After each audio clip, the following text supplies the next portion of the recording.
पर हम आपको मिड कैप के तमाम स्टॉक्स पर बेहतरीन रणनीति बताते हैं। इसके साथ ही बाजार पर भी आपको शानदार रणनीति जानने को मिलती है और एक्शन कहाँ कहाँ पर है, मार्केट ट्रेंड्स क्या कुछ सजेस्ट कर रहे हैं, ये सारी बातें इस आधे घंटे के पावर पैक शो में आपको जानने को मिलती हैं।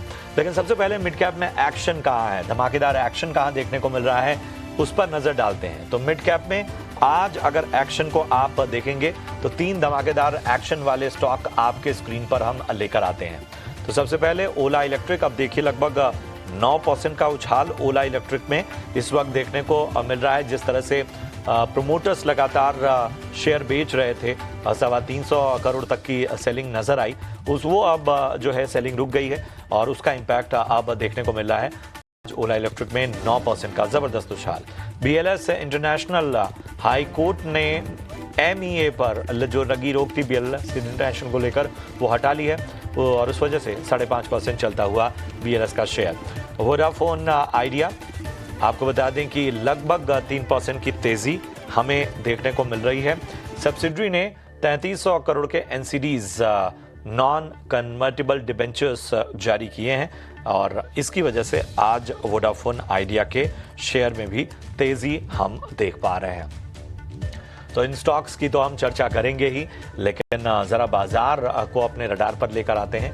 बाजार से इस वक्त क्या संकेत मिल रहे हैं उस पर निगाह डालते हैं। तो आप देखेंगे निफ्टी लगभग 150 अंकों की तेजी हमें देखने को मिल रही है।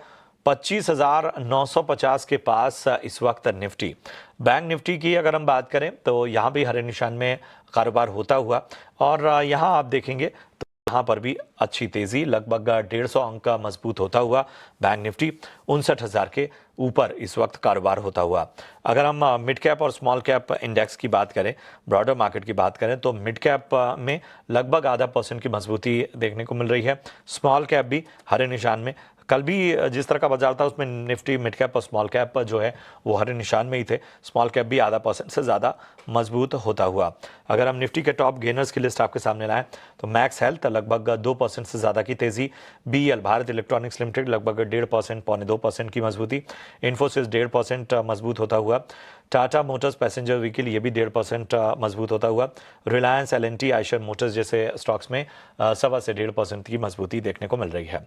अगर लूजर्स की लिस्ट रखें तो श्रीराम फाइनेंस लगभग 1.25% की गिरावट यहाँ पर, HCL टेक 0.5% के से ज़्यादा टूटता हुआ, कोल इंडिया में भी लगभग 0.5% तक की गिरावट देखने को मिल रही है और भारतीय एयरटेल TPC में भी हल्की गिरावट नजर आ रही है। एडवांस डिक्लाइन रेशियो आपके सामने लगा आते हैं। 1893 शेयर ऐसे हैं जो कि एडवांसेस की तरफ हैं और 845 शेयर हैं जो डिक्लाइंस की तरफ है, यानी एडवांसेस का पलड़ा आज भारी होता हुआ नजर आ रहा है। हमारे साथ है LKP सिक्योरिटी से रूपक डे साहब जुड़ चुके हैं। रूपक गुड मॉर्निंग, प्रशांत बात कर रहा हूं। हमें सबसे पहले आज के बाजार में जिस तरह का पॉजिटिव मोमेंटम दिखाया है और हम देख रहे हैं कि ब्रॉडर मार्केट में भी एक अच्छी तेजी देखने को मिल रही है, क्या रणनीति रखी जाए आज के दिन पे? जी, सिग्निफिकेंट मोमेंटम दिखाया निफ्टी ने ये वेट का लेस हॉकिश स्टांस के एक्सपेक्टेशन के चलते, जहाँ पे इन्फ्लेशन कंट्रोल में, बट आज एक इन्फ्लेशन डेटा भी बाकी है तो लिमिटेड अपसाइड रहेगा। ओवरऑल सेंटिमेंट पॉजिटिव रहना चाहिए। अभी इस लेवल से अराउंड 25,960 के आसपास ट्रेड करते हुए दिखाई दे रहे निफ्टी। यहाँ से छोटा मोटा पुल बैक नीचे की तरफ आ सकता है, लाइक 25,100 तक आ सकते हैं, बट वहां से एक बार रिकवरी में 26,050 तक जा सकता है। तो ओवरऑल छोटा डिप मिल सकता है, डिप में बाई करना चाहिए निफ्टी में। बैंक निफ्टी की बात करें तो बैंक निफ्टी में भी एक छोटा डिप आ सकता है, 58,900 तक आ सकता है नीचे डिप, बट हाँ डिप में बाई करना चाहिए। अभी कुछ दिनों का कंसोलिडेशन, डाउनवर्ड कंसोलिडेशन के बाद निफ्टी बैंक निफ्टी में मुझे लगता है कि शॉर्ट टर्म में पॉजिटिव सेंटिमेंट रहना चाहिए रहेगा। चलिए, तो बाय ऑन डिप्स यानी गिरावट में खरीदारी का मौका आपको खोजना चाहिए। रूपक का जरा आज की अपनी टॉपिक बताइए, कौन से स्टॉक आपके रडार पे हैं? जी, मुझे इंटेलेक्ट अच्छा लग रहा है। ये रिसेंटली 21 EMA के नीचे आ गया था, लेकिन आज कंसोलिडेशन ब्रेकआउट दिया। 21 EMA को रिक्लेम करने के लिए एक मोमेंटम दिखा रहा है, तो स्टॉक में बाई की सलाह रहेगी। अराउंड करंट लेवल 1057 के आसपास टारगेट रहे, 1095 और 1120। और नीचे एक स्टॉप लॉस मेंटेन करना होगा 1024 पे। दूसरा स्टॉक रहेगा फार्मास्यूटिकल सेक्टर से। ये स्टॉक ने प्रीवियस जो कंसोलिडेशन था, जो लार्जर एक कंसोलिडेशन चल रहा था 530 और 580 के बीच में, वो कंसोलिडेशन रेंज ब्रेकआउट दिया। तो मुझे लगता है मोमेंटम बरकरार रहेगा स्टॉक में। शॉर्ट टर्म के लिए बाई की सलाह रहेगी around 590 for a target of 615, और नीचे स्टॉप लॉस मेंटेन करना होगा 578 का। तो इंटेलेक्ट डिज़ाइन और ग्रैन्युल्स यहाँ पर आपको ख़रीदारी करके चलने की सलाह मिलती हुई रूपक की तरफ से। ग्रैन्युल्स पे 615 का लक्ष्य, 578 का आपको स्टॉप लॉस मेंटेन करना है। बात करें अगर हम इंटेलेक्ट डिज़ाइन की, तो यहाँ पर स्टॉप लॉस 1024 का आपको रखना है। टारगेट पहला 1095, दूसरा 1120 का आपको रखना है। ख़रीदारी का स्तर जो है वो आपको बता दिया। क्या, चलिए बढ़ते हैं आगे और ज़रा रडार पर लेकर आएंगे ओला इलेक्ट्रिक। चर्चा इसलिए इसकी बनती है कि आप आज देखेंगे तो ओला इलेक्ट्रिक में आज इस वक्त लगभग 9% से ज़्यादा की तेज़ी हमें देखने को मिल रही है। फिलहाल 9.5% ये स्टॉक जो है वो चलता हुआ 9.25%, और अच्छी तेज़ी 3 दिनों में लगभग 18% टूटा था। और जिस तरह से प्रोमोटर्स जो हैं वो लगातार सेलिंग प्रेशर बनाए हुए थे ओला इलेक्ट्रिक में, वो अब थमता हुआ नजर आया। 3 दिन में 323 करोड़ रुपए शेयर्स बेचने के बाद प्रोमोटर्स की बिकवाली थमती हुई नजर आ रही है। रूपक, ओला इलेक्ट्रिक पे जरा फ्रेश व्यू दीजिए। आज की तेजी तो बहुत ही जबरदस्त है। आज का तेजी बहुत ही जबरदस्त है। सिग्निफिकेंट रिकवरी दिखा रहा है स्टॉक।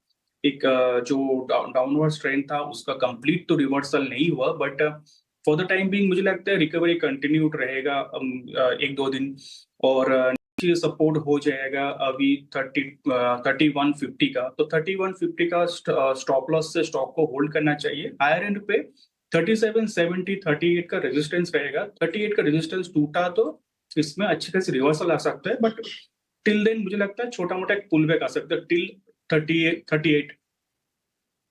जरा इस पे एक और राय दे दीजिए कि जिन लोगों ने ऊपरी स्तरों पर खरीदारी की है, क्या वो लॉन्ग टर्म के लिए रुके रहे हैं? बहुत सारे सवाल दर्शक पूछ रहे हैं आज। जी, मुझे लगता है कि 30 का स्टॉप लॉस होगा। स्टॉक तो देखिए लॉन्ग टर्म के लिए तो डेफिनेटली नेगेटिव सेंटीमेंट ही है स्टॉक की around. Long term, mid term negative ही है। खाली वेरी नियर टर्म के लिए एक छोटा मोटा पॉजिटिविटी क्रिएटेड हुआ, बट लॉन्ग टर्म इन्वेस्टर मुझे लगता है 30 का स्टॉप लॉस से होल्ड करना चाहिए। 30 के नीचे एक बार एग्जिट लेना चाहिए, क्योंकि ऐसा स्टॉक जो कंटिन्यूअसली मूविंग एवरेज के नीचे ट्रेड करता है वो दर्शाता है कि बायर्स का इंटरेस्ट नहीं है अराउंड द स्टॉक। बिल्कुल। तो नियर टर्म में उछाल नजर आ सकता है, लॉन्गर टर्म अभी भी नेगेटिव बना हुआ है। चलिए बढ़ते हैं आगे और अब आपके लिए लेकर आते हैं ऑप्शंस के चैंपियन।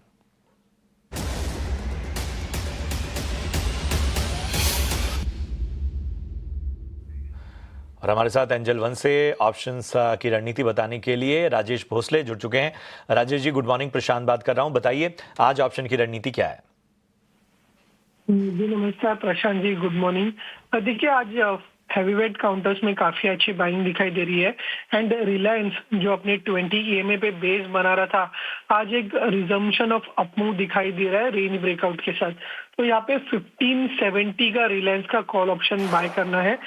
ये लास्ट 5 मिनट में थोड़ा सा मोमेंट ऊपर की तरफ दे चुका है, तो थोड़ा सा डिप में बाय करना है 13 से 14 के रेंज में। स्टॉप लॉस रहेगा 3 का और टारगेट रहेगा 33 का। इसका जो लॉट साइज है 500 का है, तो जो maximum risk as per trade setup होगा वो 5000 का, एंड जो टारगेट हम यहाँ से एक्सपेक्ट कर रहे हैं वो होंगे अराउंड 10,000 के। बिल्कुल, शुक्रिया करेंगे राजेश जी आपका ऑप्शन की रणनीति के लिए। रिलायंस 1570 की कॉल आपको खरीदनी है 13 रुपए के प्रीमियम पर। लक्ष्य 33 का, स्टॉप लॉस 3 का, अधिकतम मुनाफा 10,000 का और नुकसान 5,000 तक का नजर आ सकता है। इसी के साथ सेबी का स्टैंडर्ड रिस्क डिस्क्लोजर भी आपके सामने लाते हैं, जो बताता है कि फ्यूचर और ऑप्शन ट्रेडिंग में 10 में से 9 लोगों को नुकसान होता है, और इसलिए सोच समझकर ट्रेडिंग इनिशिएट करें और अपने वित्तीय सलाहकार की मदद जरूर लें। चलिए बढ़ते हैं आगे और इन सब के बीच में अब रूपक हमारे साथ लगातार बने हुए हैं और बहुत सारे स्टॉक्स पर चर्चा जो है अब करेंगे हम, और ख़ास तौर पे मिड कैप के गेनर्स की लिस्ट ज़रा आपके सामने लेकर आते हैं कि आखिर मिड कैप के जो टॉप गेनर्स हैं वहाँ किस तरह का रुझान देखने को मिल रहा है। तो आप अपनी लिस्ट में देखें, टाटा एलेक्सी लगभग 5% की मजबूती यहाँ पर, M&M फाइनेंस लगभग 3% मजबूती हुआ, वोडाफोन आइडिया यहाँ पर 3.25% की मजबूती और पॉलीकैब लगभग 2.5% से ज़्यादा चलता हुआ। रूपक बताइए, इनमें से कौन सा स्टॉक आपको पसंद आ रहा है या अलग अलग रणनीति देना चाहें तो वो भी बेहतर होगा। सबसे तो डेफिनेटली बेस्ट लग रहा है मुझे M&M फाइनेंस का व्यू कंटिन्यूअसली लास्ट 2-3 दिनों से पॉजिटिव रहा है मेरा, तो यहाँ से भी पॉजिटिव लग रहा है। M&M फाइनेंस मुझे लगता है कि 365 का स्टॉप लॉस रखना होगा और 400 के टारगेट के लिए होल्ड करना चाहिए M&M फाइनेंस को।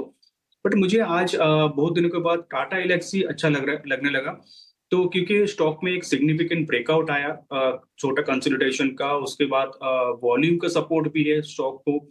तो आज अगर 52-60 के ऊपर क्लोजिंग दे सकता है तो मुझे लगता है सिग्निफिकेंट अपसाइड आ सकता है स्टॉक के अंदर, 5600 तक जा सकता है यहाँ से, और नीचे स्टॉप लॉस डालना होगा 5100 का। तो टाटा एलेक्सी 5100 का स्टॉप लॉस रखिए, 5600 तक के लक्ष्य जो हैं वो नज़र आ सकते हैं। वहीं बात करें M&M फाइनेंस में तो 400 तक के लक्ष्य आने वाले वक्त में आपको नज़र आ सकते हैं। बहुत सारे एक्शन वाले स्टॉक्स की हमने चर्चा की और इन सब के बीच में वोडाफोन आइडिया को भी अपने रडार पर लाना होगा। रूपक, वोडाफोन आइडिया मतलब जिस तरह की राहत मिल रही है वोडाफोन आइडिया को, एक तरह का इंटरेस्ट ज़रूर लोगों में ज़रूर जगा रहा है।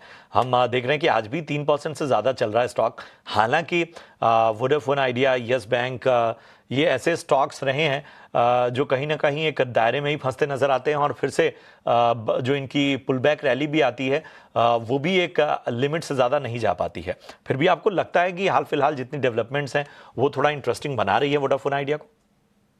डेफिनेटली अगर आप देखोगे तो लास्ट 3 महीने में Vodafone Idea 80%, more than 80% rally दिया और stock continuously higher top bottom formation में चल रहा है, और important moving average short term के लिए उसके ऊपर कंटिन्यूअसली ट्रेड करते हुए दिखाई दे रहा है। तो ओवरऑल ये दर्शाता है कि बायर्स का इंटरेस्ट बहुत ज्यादा स्टॉक के अंदर है, और अभी फिलहाल 10 रुपया 90 पैसा की एक स्टॉप लॉस डालना होगा और स्टॉप लॉस के साथ होल्ड करना पड़ेगा, और क्योंकि अपसाइड में मुझे लगता है 13 रुपया तक जा सकता है। 10 रुपये 90 पैसे का आप यहाँ पर स्टॉप लॉस मेंटेन करिए और आगे 13 रुपये तक के लक्ष्य नज़र आ सकते हैं। चलिए बढ़ते हैं आगे और शुक्रिया करेंगे ख़ासतौर पे रूपक आपका चर्चा में जुड़ने के लिए और अपना कीमती समय देने के लिए। लेकिन एक ख़ास बातचीत